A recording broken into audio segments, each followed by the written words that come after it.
today at Life and Arts Gallery, a place where creativity, passion, and culture converge. Today, we are gathered to celebrate the works of a remarkable artist, Sir Otep Banyes, whose art fully captures the rich traditions and vibrant stories of his hometown, Paete, Laguna.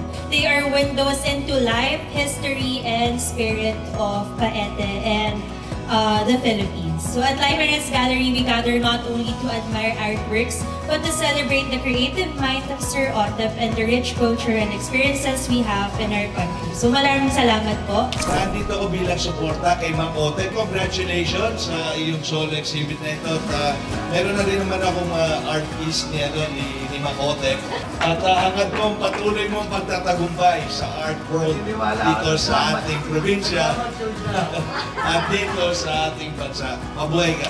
I have a couple of works of Otep and sobrang ganda at sobrang galing na patuloy niyang pinanalanggapan ng ating Pilipino kultura. Nakakatawa kasi yung tatlong paintings niya nasa kapatid ko sa Amerika. So, habang nakapost din sa wall niya, yung nakikita ng mga Pilipinong kapwa natin Pilipino nasa Amerika. Tuwan-tuwa. Congratulations, Otep! I congratulate sa solusyon mo sa bilang kasamahan sa sining. Sumusuporta tayo sa sining Pilipinas at mabuhay ka. Marami pang hindi nakakaintindi ng kung gaano kalalim at kalalim ng trabaho ng ginagawa ng bawat artista para lang makagawa ng isang trabaho ng sine. You know, it takes the soul of an artist to be able to come up with a work of art. Every artist gives his all. So that Buti Nga, I think, is the way of the artist to communicate in a way that will reach the audience. And I think we all have to do our parts in communicating to the rest of the world of how beautiful his works are. So let's hold hands and support the arts. At ako po ay nagbabati ng maluwalhating congratulations. Bilang makulit, mapang-asa. Even yung aming gawaan, ang qualification dapat sira ulo ka. Pag pikon ka, out ka. Yung Buti Nga, ang meaning sa iba na to ay mapang-asar lang, mapanggagalit lang. Pero sa akin yung Buti Nga is parang karma word. Parang, di ba pag may nakikita tayo na Buti Nga. Pero siguro yung nakakilala sa akin sa Paete, siguro yung Buti Nga, yung mga ginawa kong pangkabutihan. Ito yung nagiging result at yung para nangako akong barangay tanong doon, barangay captain sa lugar namin eh. Politiko na rin ako parin. Kaya ito yung Pasko, hindi pwede kaming walang nakaano sa bahay namin. Pero one thing na proud ako, ay lahat na sumuporta sa akin at bumili. Ibig sabihin na isa-share natin yan. Hindi lang si Otep. Recognize muna yung aking misis, siyempre. Sila yung lagi na andyan. And then yung nanay ko, where's my nanay? First time ko po siyang naisama sa exhibit.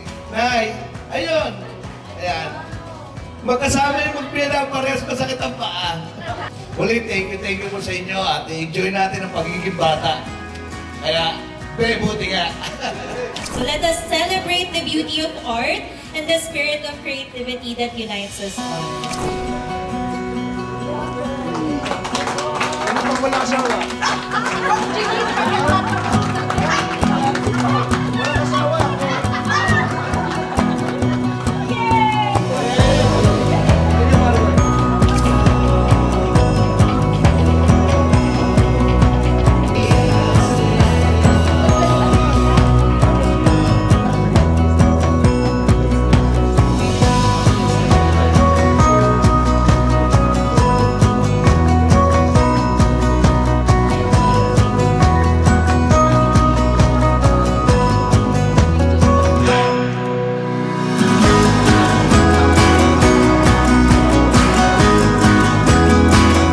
isa sa pinagmulan na to talaga kasi meron kaming handicraft. So, tuwing magdi-deliver kami, pinambabalot doon yung dyaryo. First time nakita ko yung works ni Larry Alcala, yung parang unti-unti ako na in love. And then meron akong konting talent sa pagdodrawing. Yun yung mga naging unang reference ko. And then yung lagi kong inaabangan yun eh. Even dun sa mga magazine na luma. Hindi kami nakakabili ng bago, puro luma. Doon yun. Kaya yung trabaho ko, malaki impluensya talaga si Larry Alcala.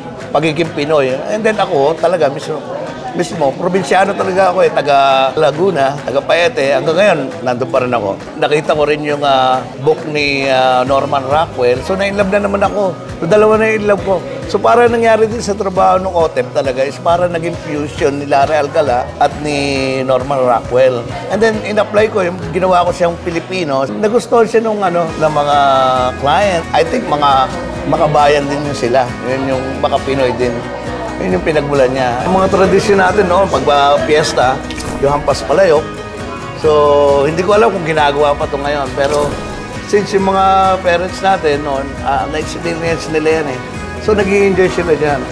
And then, ito, yung gagamba, may naglalaro pa rin, pero ginagawa na nila sugal. Pero, ito, yung mga sinaunang laro noong time na wala pang wifi, wala pang mga gadgets noon.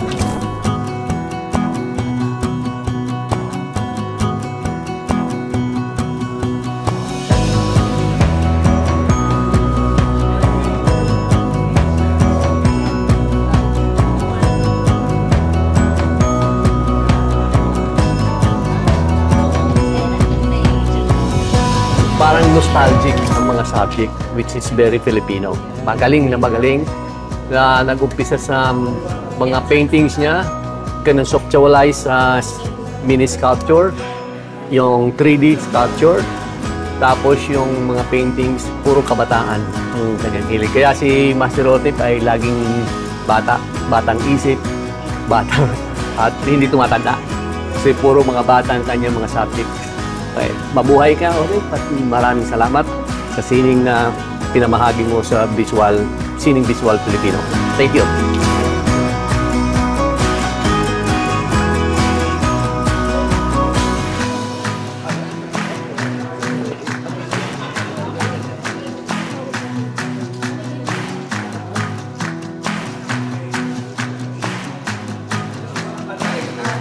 Nga pala si Otep Bañez, inimbitahan ko kayo na pumunta at saksihan yung mga obra ko dito sa Ayala Mall, Soledad 3, sa Life and Art Gallery. Title niya is Bebuti nga. Natapok dito yung mga ibang mga classic na oil on canvas ko na mga paintings, and then yung 3D miniature, may mga display din tayo dito.